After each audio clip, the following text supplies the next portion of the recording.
โดยสบายดีโอเคมาพี่น้องมาเปิดภาพมากระสิแปลกๆหูแปลกตาในจักหน่อยมื้อนี้ก็ได้เอาแบบง่ายๆเรียวๆสิเลยพอดีพอดีหากะกลับมาแต่มุกดาหารพี่น้องก็เลยแวะมาหับลูกสาวอยู่เพื่อนลุงเฮิมเนาะพอดีมื้อนี้ฝากลูกสาวไว้อยู่พี่มาหลับเห็นน้องเพิ่นมาโผล่อยู่พี่เอ้ามาเด้อใด ทางนาบ่าวน้องใจดีพี่น้องนาบ่าวน้องใจดีน้องแต่งจริงน้องเลี้ยงวัดสันดอกเนาะเหมือนกันเด้อก็เลยมาถือโอกาสมานั่งคุยน้ำน้องเพิ่นจะหนีบไหมใส่คอจะเนี่ยถือโอกาสมานั่งนั่งลมน้ำน้องเพิ่นสักเล็กสักน้อยก่อนเพิ่นมายามนะพี่น้องเนาะ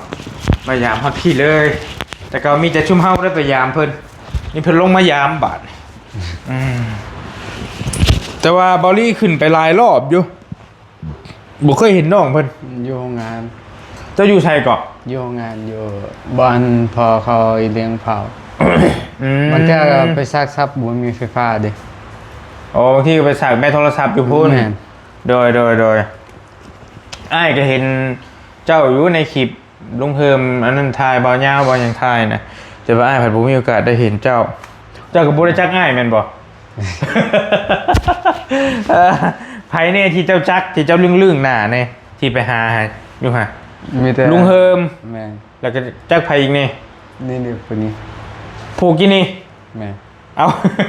บ่ยาวชื่อแล้วบ่ยาวบ่ชื่อช้ำอีกบาดโอเคสิเรื่องจะลุงเฮิมผู้เดียวนี่แต่บางช่วงนี่ว่าโอเคสวัสดีแล้วลุงเด้อโดยสวัสดีฝากลาเพิ่นเนี่ยบ่เดี๋ยวถามก่อน เป็นอะไรมาได้คือจังได้พาน้องเพิ่นลงมานำฮอดอยู่เพื่อนฮอดชานเป็นแบบใดมาได้อันนี้คือหลักๆเลยแต่หลักๆเลยคือทางน้องเพิ่นน่ะบ่มีเฮ็ดบ่มีงานเฮ็ดบ่มีงานเฮ็ดนะโดยแต่เราให้พ่อเราบอกกับลุงว่าเฮาอย่ามีเวียกเฮ็ดแหละถามอ้ายเพิ่นอยู่ว่ามีเวียกยังไงเฮ็ดบ่อยู่ซื่อๆเนาะดิโดยอย่างเฮ็ดบ่แล้วลุงก็เลยว่าก็บ่มีนะพ่อเอ้ยว่าเฮาก็เวียกเฮาก็มันก็บ่ได้มีหยังหลายก็คันว่ามีก็มีแต่ว่าเอาน้องเพิ่นไปจับกล้องให้เฮาแล้วก็ไปภาษาเฮาที่คำใดที่เฮาบ่เข้าใจว่ามีแต่ว่าเฮาสิคันว่านั้นก็มีแต่ว่าเฮาสิเอาน้องเพิ่นไปซอยเวียกเฮาไปจับกล้องให้แต่ว่าเรื่องเงินเรื่องทองก็เฮาก็บ่ได้มีหลายหรอกว่าคันว่าเต็มที่ก็คันว่าอันนี้ก็เดือนนึง 2-3 ล้านนี่แหละว่าเห็นเด้มันก็เข้าใจอยู่มีนะว่างานใช้หลายก็บ่มีพี่น้องเอ้ยเข้าใจเนาะรายได้มันก็ลดหน่อยถอยลงเนาะบ่ว่าไผแต่คือตะกี้น่ะมันก็พอได้อยู่โอเคน้องกับอีกอย่างตัวพ่อแล้วก็บ่อยากให้น้องไปเล่นนะบ่มีเฮ็ดให้มันไปเล่นเรื่อย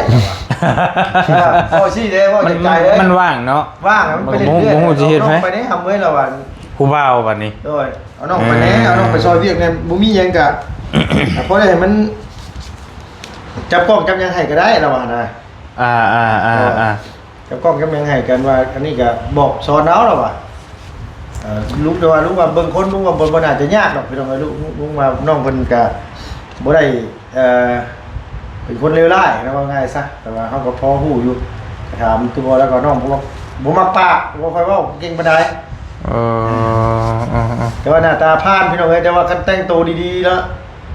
บ้าแต่ว่านึกว่าเบาเข้มเพจช่อง7ไม่ได้หน้าตาดีได้น้องหน้าตาดีรอนี่แหละอันนี้คือช่วงหลังๆมานี่เงินเติบมันบ่มีบ่ค่อยได้ไปใช้บ่มากก็บ่ค่อยมีกินได้แหล่แล้วว่านึงเลยบัดอันที่มานี่นะมาบ้านนี่มาในไรอันนี้มาบ้านเท่านี้บ่โดยมาเจ้านี่นะคือลุงมาลุงสิมื้อบ้านลุงไว้นะมื้อบ้านวันที่10เพิ่นอยู่ลงไฟแล้วเจ้าบ่มีเวียกเฮ็ดนั่นลุงไปเล่นน้ำลุงบ่ลุงว่านะ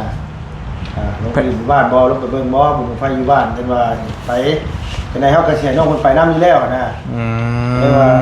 น้องมาผู้จักคุ้นเคยอยู่บ้านนำแน่ มาเบิ่งบ้านเบิ่งช่องก่อน โดย มาลินต่างมาลิน โดย พอดีมีบุญบังไฟเลยเนาะ โดย บืน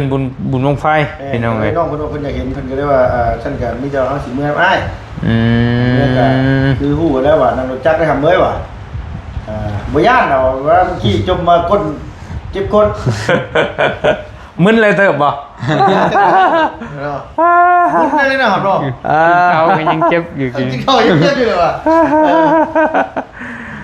แล้วมื้อนี้นั่นสินอนอยู่เพื่อนลุงพี่เนาะ โดย โอเคครับผู้บนไปแล้ว ว่าง่ายๆหั่นลุงน่ะสิเอาเพิ่นไปเป็นมือกล้องให้ โดย หรือว่าไปอย่างนั้นก็ไปตามไปแปลภาษาให้เลย โดย อยู่เซโปนเนาะ แมนเพราะว่าจะได้ก็ได้เซาเพื่อนอยู่เป็นลังอยู่แล้วนะ โอเค เอาไปพ่อเคสใดที่แบบเพื่อนบอกภาษาลาวบ่ได้เลยเอาให้น้องมันแปลให้พี่น้อง FC ให้ผู้ใหญ่เพิ่นเข้าใจนะว่าเพิ่นบอกอย่าง ก็ดีกันว่าก็ลมกับน้องเพิ่นว่าแนวใดนะ โดย เงินทองเฮาสิให้ได้ซำใด โดยก็ลุงก็ว่า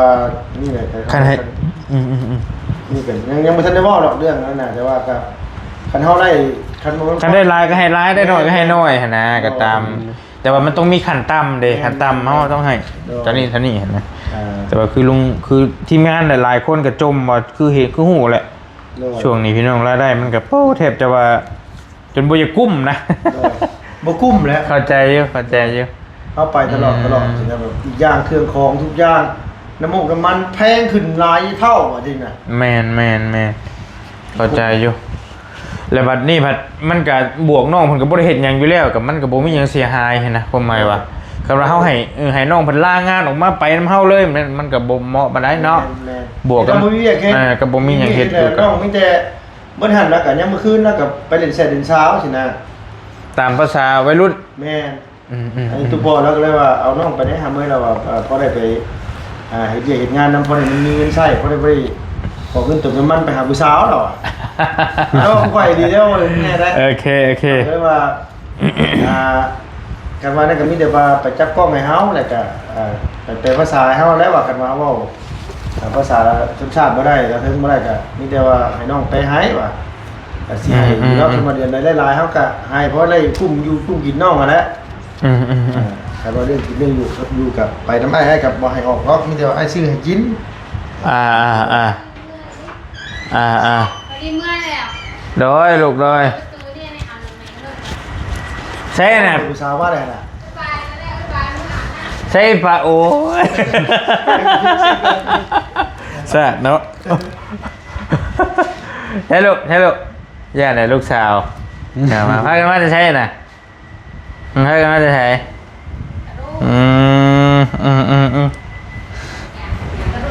ไม่ได้ใช่หรอกอะไรใช่ได้มันได้โคกบ่เนี่ยโอเคอันนั้นลงนั่งลง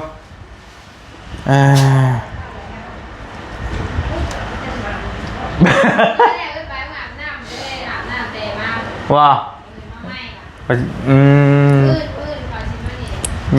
บ่แม่นบ่โอเคบ่เป็นหยังอันน่ะ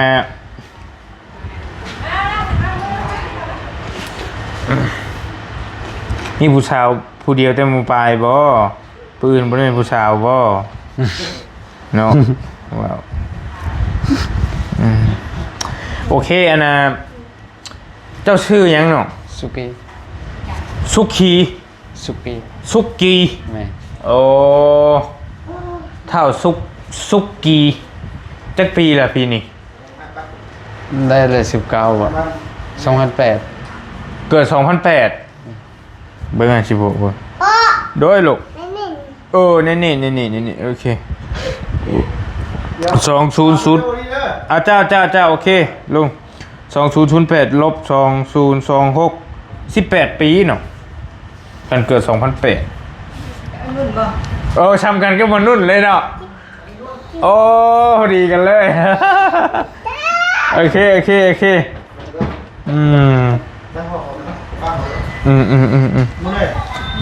ีสบู่อยู่บ่สบู่มีบ่นะน้องครับอยากจะพาจะแต่มันเป็นแค่เป็นสิ่งที่ว่าอยู่บ่มีเดียวเป็นแค่ เดี๋ยวนี้เป็นแขกในสบู่เลย สบู่ มีบ่ หันค่าบุตร โดย อืมเจ้าเฮียนฮอดไสเนาะเฮียนอยู่บ่ เหี่ยว เฮียนฮอดไส สิขึ้นมาซองแล้วออก สิฮอดมสองโอ้โอเค เซ็งแล้วก็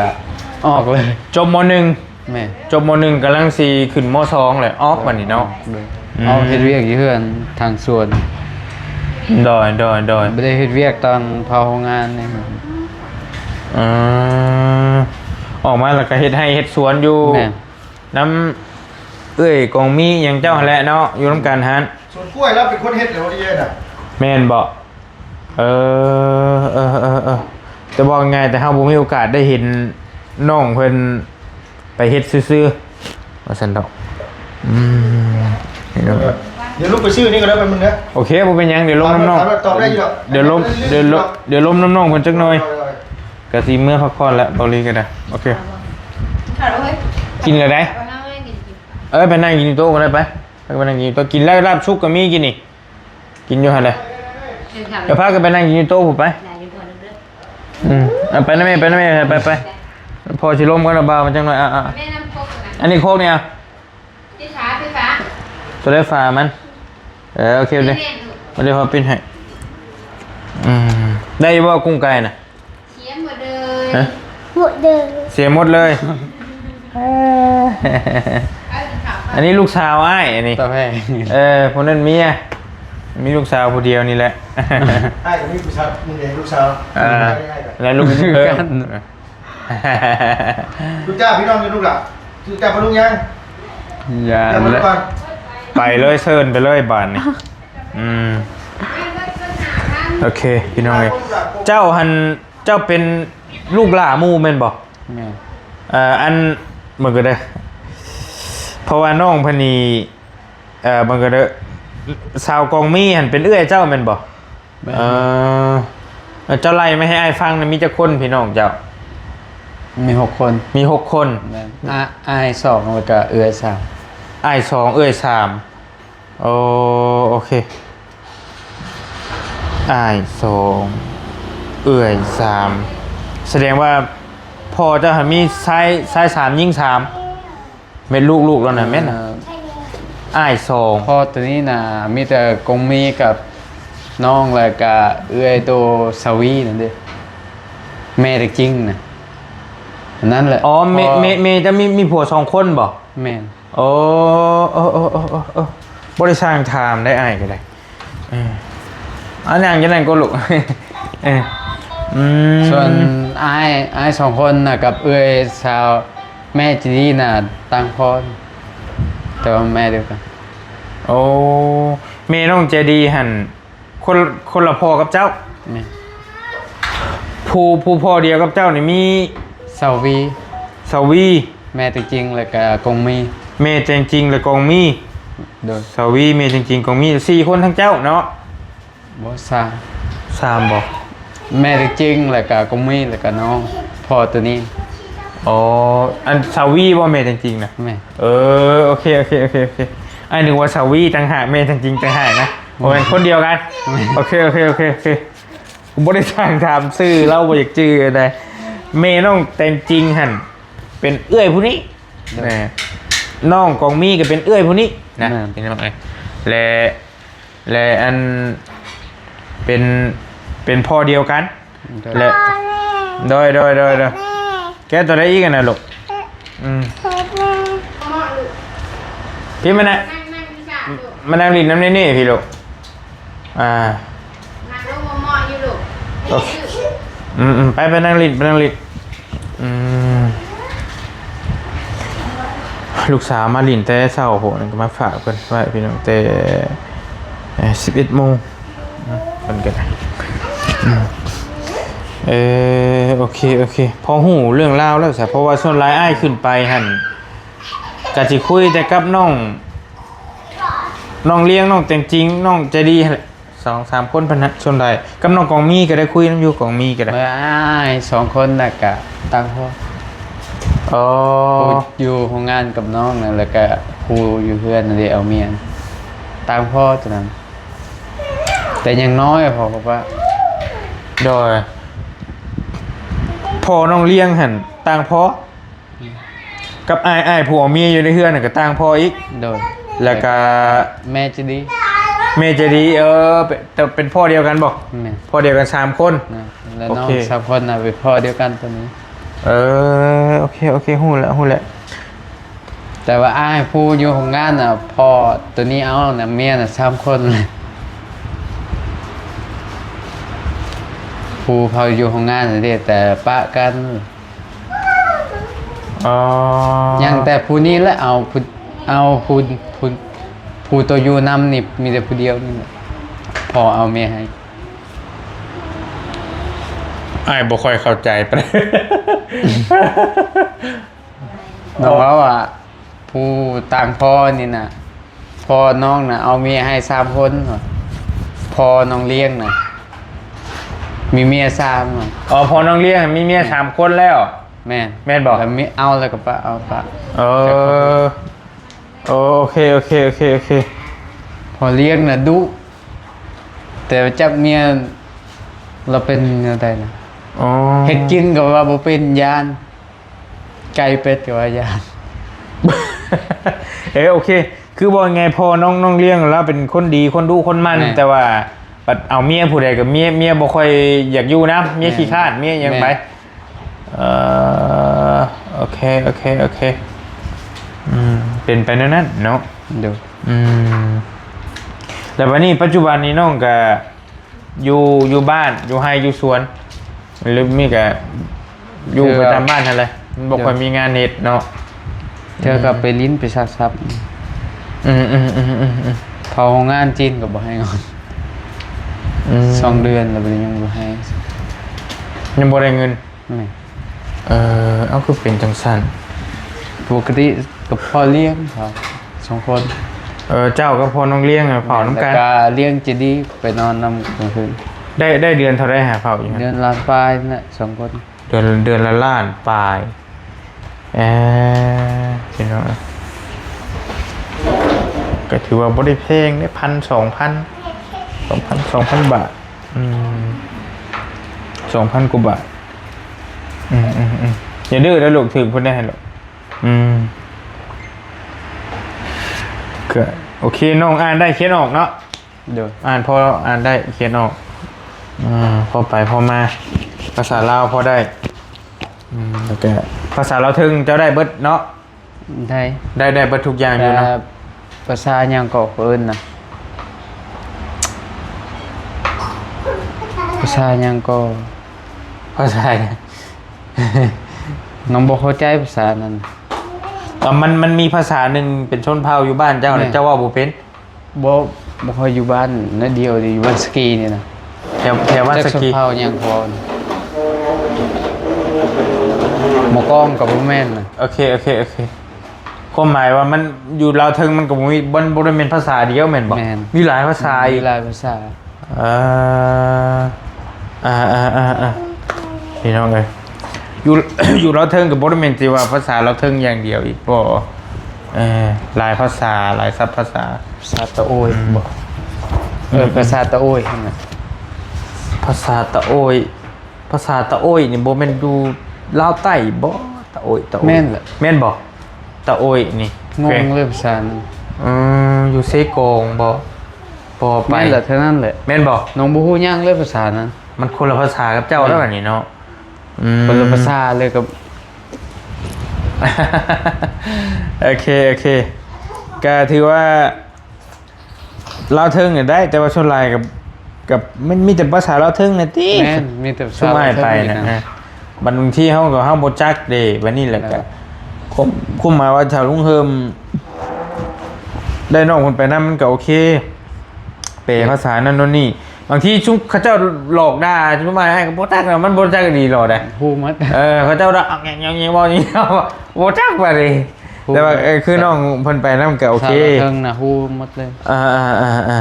น้อยอิลิบู โดยก็มันก็โอเคอยู่นี่เนาะแล้วก็อีกอย่างเป็นผู้ชายเด้ผู้ชายไปนำกันก็คิดว่าเฮ็ดได้อยู่บ่จับบ่ได้มันก็บ่ได้ยากดอกจับกล้อง จับ คือ ได้ ไอ้คือ จับเลย ค คันว่าย่ำตั้งก็ตั้งไว้คือไอ้นี่ กับบัวย่า เว้านี่บ่เป็นน้อง โบ บ่เป็นเว้าปานใด บเจ้าบอลบ่มีหน้าที่เว่ามีแต่หน้าที่จับเด้อ่า หรือว่าเห็นผู้แสบผู้สาวจากแทรกเว่าน้ำก็ได้ตัวนั้นบนบ่มีปัญหา นั่นก็บ่มีหยังยากคือน้องเมฆนี่แรกๆน้องเมฆมาจับกล้องให้เบาเตียงเพิ่นก็บ่ได้เป็นหยังคือกันแหละเพิ่นก็มาเรียนหูแล้วก็เก่งตัดคลิปได้บ่ก้าวอ่ะมันต้องบอกเนาะ โดย ต้องบอกแต่ว่าคือสิได้อยู่แล้วเบิ่งน้องเพิ่นนี่เคยตัดอยู่คลิปตัวเอง เคยตัดบ่ ตัดน้อยเดียว ตัดหน่อยเดียว ลง TikTok เลย จะเคยจะกระทายTikTok อยู่ เดี๋ยว ลิง TikTok อยู่โอเคแต่ความหมายว่าเขาสอนกันน่าสิได้อยู่ดอกน้องเพิ่นเจ้ายังเป็นผู้บ่าว โดย ยังบ่ได้เคยแต่งงานอหย่างที่มีเป็นผู้บ่าวหล่อนๆนี่เนาะ โดย โอเคก็ โอ้ยออกแต่เฮียนนะเว้ยหาเฮ็ดเวียกทั่วบ่มีแล้วก็ทางสวนเฮ็ดเวียกก็เจ็บแอวเนี่ยเจ็บเป็นหยัง อันเด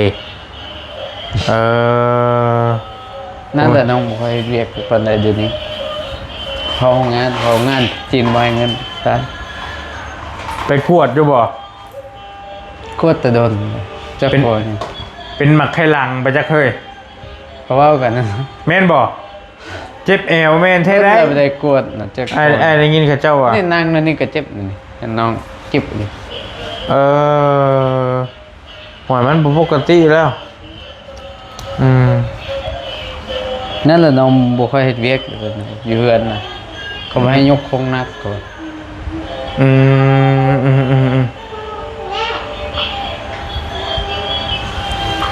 ติดของหนักบ่ได้จะบ่ได้เคยผ่าตัดผ่าหยังที่ บ่เคย แล้วมันคือเจ็บเอวเนาะคือเป็นแล้วนั่นเนาะ โอเคเห็นเลยไกลแต่บ่มาแต่พี่ฮอดพี่ ไข่ ไกลเติบเอาเรื่องอยู่แล้วเนาะก็พักเยอะทางกินเขา ขนาดว่าไอ้ขี่รถกระบะใส่กันยังมิ่งเพื่อสิฮอด มีเงินที่โตมาอยู่บ่ มีอยู่แม่ ถือเงินมาเท่าไหร่ แม่ก็จะดีให้ แม่ 500,000 600,000 บ่ได้นับซ้ำ น้องเจดีเอาให้ นี่ ร้านเอาให้เจดีเนี่ยเอิ้นเจ้านาบ่าวเลยเนาะ แม่ เอิ้นนาบ่าวเอิ้นนาบ่าวน้องเลี้ยงก็เอิ้นนาบ่าวน้องแต่งจริงก็เอิ้นนาบ่าวเพราะว่าเราหันเป็นน้องของกองมีเป็นน้องของแม่หั่นล่ะเอาว่าง่ายๆก็ได้น้องก็โอเคหากะมาฮอดหากะเห็นแต่เฮือนลุงเฮิมนี่ติน้อง โดย หากมาฮอดแต่นี้เนาะปับมันมีบ่าวบุญไปเรื่อยๆบ่าวบุญสารวัตรบ่าวบุญบรรปาตามบ่ได้เบิ่งนี่เขาบ่ยาวบ่ยังไปเรื่อยอยู่แต่น้องเพิ่นบ่ได้คอยอยู่บ้านสิบ่จักปานใด ก็อยู่ในบ้านเดียวกันนี่แหละชุมายก็ได้อยู่บริเวณนี่แหละพอดีมื้ออื่นไปเบิ่งไฟนำกันอยู่ใกล้ๆนี่แหละพี่น้องมีอยู่บ่บุญบังไฟอยู่โห นี่ มีคือกันแม่นบ่ แต่เขาบ่ได้จัดเป็นเสมอ อยู่บ้านดงแม่นบ่มีแม่นบ่ อยู่แสดง โอเคชายแดน กับบ้านนมก็มีตอนนั้นแต่เดี๋ยวนี้บ่เห็นเขาเอา โอเคมองเพิ่นมาถือว่ามาครั้งแรกนะพี่น้องเอ้ยได้มาเยี่ยมมายามเพื่อนไหนก็อยู่เทิงพุ่นทางมาพุ่นห่างจากนี่ประมาณลักนึง เราบอกอยู่ อยู่หิมนั่นแหละหิมทางนั่นแหละถัดต่อไปก็เป็นเพื่อนบ่เตียงเป็นท่านข้าอยู่หั่นอยู่นำกันเพื่อนบ่เตียงก็อ้ายของอ้ายอีกเทื่อนึงนี่แหละเอาประมาณนี้ก่อนตามสบายเด้อน้องเด้อเดี๋ยวน้องเพิ่นให้น้องเพิ่นไปหาอาบน้ำพักผ่อนหย่อนใจ แล้วก็จังค่อยว่ากันเดินทางมามีเมื่อยก็มาถามข่าวน้อยนึงบ่ดีก็ได้อันนี้อ้ายเอาให้ไปหลินบุญ ใจ บ่ได้ซื้ออิหยังกินเด้อ ใจ แล้วจังว่ากันเอ้าสบายดีแล้วน้องเด้อ สวัสดี โอเคแล้วจังว่ากันเนาะโอเค เนี่ย เห็นยังไงนะพี่มาทางนี้กินข้าว กิน พี่น้อง ได้ เอ้ย ลูกด่า อืม ไม่กินดีพอเด้อ ก่อนจะ ได้อยู่บ่กุ้งไก่นะได้อยู่บ่ เขียนมาได้ อืม ดีเด้อ สบายดีสบายดี ไปเทิงไปได้เนี่ยไปเทิงได้โคกเจ้าไหน ให้ไปหาชิปเหลือมาหาพัน หาชีพนะลูกต่อไปตัวนั้นเด้อ อืมเป็นยังไงนะเป็นยังไงนะ เบิดอยู่เท่าไปบ่เบิดอยู่ชิมหายอ่ะ อืม บ่ได้ดีว่าได้ที่พวกไผที่ชิมหาย เอากำลังกินข้าวพี่น้องเอ้ยไปพอลี่ขอตัวชิเมื่อพักผ่อนโดยเดี๋ยวพอพาเมื่อหรอกหากมาแต่มุกจิบริเวณเฮือนครับกับมานี่เลยพอลี่กับมีแต่มาแล้วก็มาเห็นน้องเพิ่นแล้วก็มาคุยถามข่าวเราหากมาเยี่ยมครั้งแรกมาเยี่ยมบ้านซองเฮาซะก็ลุงเฮิมกำลังไปหาสบู่ยังมาให้อาบน้ำอาบในอยู่เนาะอยู่ดีมีเฮงพี่น้องเลยจังว่ากันเนาะขอบมกขอบใจหลายๆที่เข้ามาที่ตามรับชมฝากน้องๆเพิ่นนี่ แน่ บ๊ายบายพี่น้อง